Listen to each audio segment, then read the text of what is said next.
एक एंगल आजकल हम दे रहे हैं। जैसे जैसे हम वचन में आगे बढ़ रहे हैं, मैं समझता हूं कि बहुत सारी बातों का खुलासा हो रहा है। मसीह इतिहास, मैंने कहा मसीह इतिहास, परमेश्वर का इतिहास नहीं, मसीह इतिहास, कलीसिया का इतिहास, पवित्र आत्मा के कार्य का इतिहास, पतरस से लेकर पौलुस तक, तिमोथी तक, तीतुस तक, पहली सदी तक, 21वीं सदी तक, आज इसको कहते हैं टोटल मसीह इतिहास 2024 साल का है। इन 2024 सालों में, या ऐसे कह लो कि जब से मसीह इतिहास फाउंडेशन डाला गया था, जिसको हम कहते हैं कि नई वाचा की मसीह कलीसिया की बुनियाद, फाउंडेशन डाला गया था।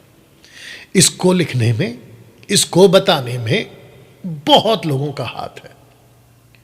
और जब ये अपने अपने तरीके से, खास करके पहली सदी, दूसरी सदी, तीसरी सदी, 6वीं सदी तक, जब तक कि इंग्लिश बाइबल का तर्जुमा, ट्रांसलेशन नहीं हुआ, तब तक लोगों ने बहुत सारे रिसोर्सेस, बहुत सारी जानकारियां, बहुत ध्यान से सुनिएगा, पते की बात बता रहा हूं, बहुत सारे रिसोर्सेस, बहुत सारी जानकारियां हासिल की। और उस वक्त के जो चर्च फादर्स थे, उन्होंने जैसा ठीक लगा उनको, उस वक्त में जो उनकी टीम थी या उनका जो भी ग्रुप था, जिसको हम अर्ली चर्च फादर्स कहते हैं, उनको जैसा ठीक लगा उनके हिसाब से उन्होंने 3 तरीकों के रिसोर्सेस हम तक पहुंचाने का प्रयास किया। एक प्रोटेस्टेंट बाइबल, दूसरा कैथलिक बाइबल, और तीसरा तन्हाक, ओल्ड टेस्टमेंट, तन्हाक जिसको कहते हैं, यानी कि यहूदियों की किताबें।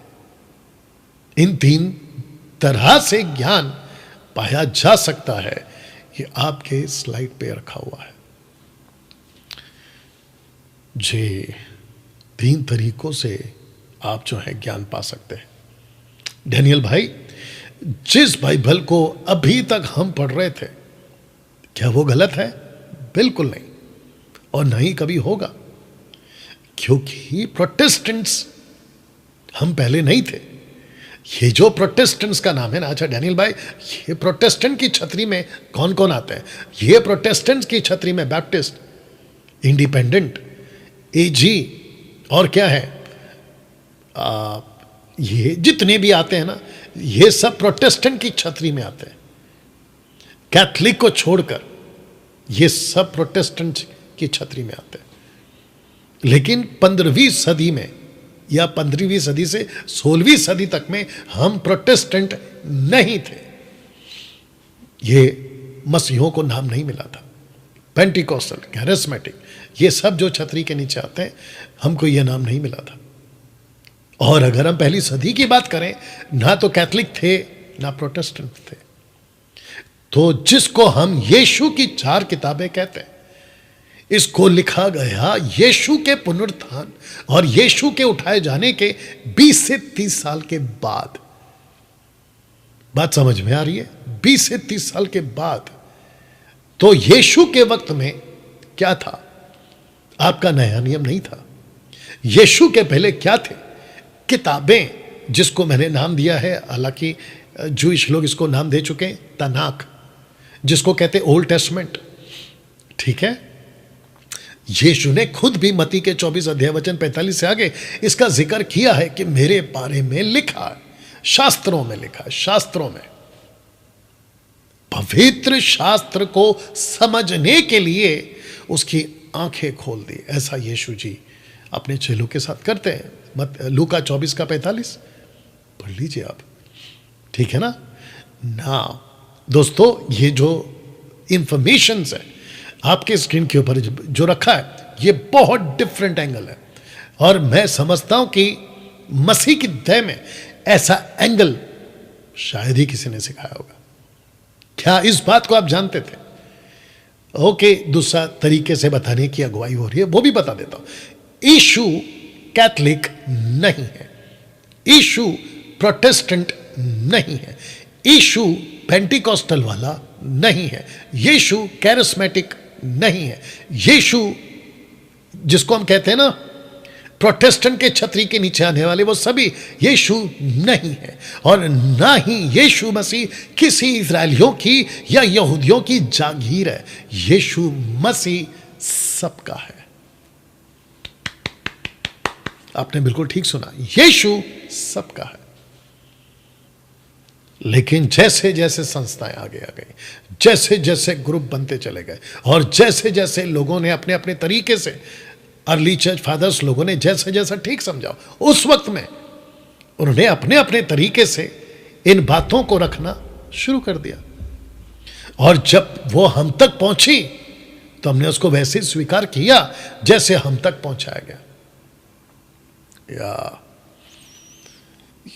मैंने एक पोस्ट बनाया था, आप लोगों ने शायद देखा भी होगा, कि बाइबल के अंदर, इन सब के अंदर परमेश्वर के बारे में लिखा है कि परमेश्वर कैसा है, परमेश्वर ने क्या किया। लेकिन परमेश्वर को आप किसी भी तरीके से किसी पुस्तक में बांध के नहीं रख सकते। क्यों? क्योंकि परमेश्वर इन सब के अंदर जो इंफॉर्मेशन है ना, उससे कई लाख गुना बड़ा और अद्भुत और बहुत ज्यादा समझने सीखने लायक है। वाह दोस्तों, कैसा लग रहा है? या वचन की हमें बहुत जरूरी है, बाइबल की हमें बहुत जरूरी है। ये तीनों रिसोर्सेस, तब जाकर मैंने लिखा है 3 तरह से ज्ञान पाया जा सकता है। आप उसको पढ़िए, आपको अगर मिलता है मौका पढ़िए उसको। कैथलिक बाइबल, जूइश बाइबल और प्रोटेस्टेंट बाइबल, आप उसको ज्ञान हासिल करिए, क्योंकि बहुत कुछ है जो इन दिनों में इस फटाफट अध्ययन के पुस्तकों के माध्यम से, 39 पुस्तकों के माध्यम से आपको मैं बहुत कुछ बताने पा रहा हूं। यशार की पुस्तक, जो कि प्रोटेस्टेंट बाइबल में नहीं जोड़ा गया, लेकिन यहूदियों के हिसाब से उस वक्त में यहोशू ने यशार की पुस्तक का जिक्र किया है। हनोक की पुस्तक पतरस की बातों में झलकता है, यूदा की बातों में झलकता है। यूदा का पहला अध्याय वचन 13-14, पतरस की किताब पहला पत्र उसका 3रा अध्याय वचन 18-19 में आप पढ़ सकते हैं। पौलुस भी इन बातों की चर्चा करते हैं। यीशु खुद चर्चा कर चुका है लूत की, यीशु चर्चा कर चुका है हनोक की, माफ करना, नूह की। तो इन सब की जानकारियां आपके पास में as a true Christ follower, और मेरा ये फर्ज है। मिल्क ड्रिंकिंग क्रिश्चियंस वाले मेरी टीचिंग को हजम नहीं कर पाएंगे, इसलिए उनसे रिक्वेस्ट है कि आप लोग केवल सुनते रहिए और जो ठीक लगता है ले लीजिए, और बाकी आपको नमस्ते। लेकिन किसी प्रकार के नतीजे पे मत आओ, क्योंकि आपका पास्टर ने ऐसा सिखाया तो वही सही है, ऐसा कोई नतीजे पे मत आइए। क्योंकि जिस रास्ते पे आप चल चल के उसको हाईवे बना चुके हो, जबकि वो रास्ते के अलावा एक और रास्ता था, वो आपको नहीं पता था, तुमको लगा यही महामार्ग है, यही हाईवे है, लेकिन और एक रास्ता भी है ना। उसकी जानकारी अगर मिलती है तो फिर आपको पता चलेगा, ओ यहां से भी जा सकते हैं, यहां से भी जा सकते हैं, तो इसमें हर्ज क्या है? आपको जहां कहीं से भी ज्ञान हासिल हो, आपको इन तीनों रिसोर्सेज से कहीं से भी ज्ञान हासिल हो, आपको सही खुराक, आपको सही जानकारी मिलती है तो हासिल कीजिए, हासिल कीजिए। या वापस कहता हूं, 16वीं सदी 15वीं सदी तक आपका ये कॉन्सेप्ट था ही नहीं प्रोटेस्टेंट वाला, तो इसको भी समझिएगा।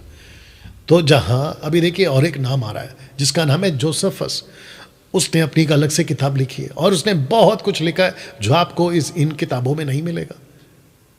ऐसा बहुत लोगों ने इतिहास को लिखने में अपना अपना योगदान दिया है, लेकिन क्योंकि वो किताबें हम तक नहीं पहुंची है तो इसका मतलब ये नहीं है कि वो गलत है। अगर आपको विकिपीडिया से, गूगल से आपको कोई जानकारी मिलती है और आपको आपकी जो स्टडी है उसको मजबूती मिलती है, यीशु के बारे में जानकारियां मिलती है, तो हासिल करिए। बीच बीच में हम लोग देखते रहते हैं यूट्यूब पर, फेसबुक पर कोई ना कुछ डालते रहता है कि गोलियत की हड्डी का ढांचा मिला है और लूत की पत्नी का वो जो नमक का खंभा बन गई थी उसका कुछ ज्ञान मिला है, उसका कुछ है ना अंश मिला है। ऐसी जानकारियां आपको मिलती रहती है, आप उसको सुनते हैं, देखते हैं, आप उसको कंफर्म करते हैं, बाइबल से मैच करते हैं, तो उसमें हर्ज क्या है? वैसे ही बहुत कुछ है जो आपको सीखना है, जाना ना। दोस्तों, आशा करता हूं क्या आपको ये स्लाइड की जो कॉन्सेप्ट है वो आपको समझ में आ गई? तो फिर से कह देता हूँ और आगे बढ़ूंगा। लिखा है कि 3 तरह से ज्ञान पाया जा सकता है। तो एक है प्रोटेस्टेंट बाइबल, उस तरफ है कैथलिक बाइबल और नीचे है तनाक, यानी कि यहूदियों के हिसाब से जो रिसोर्सेस हैं उससे हम ज्ञान हासिल कर सकते हैं।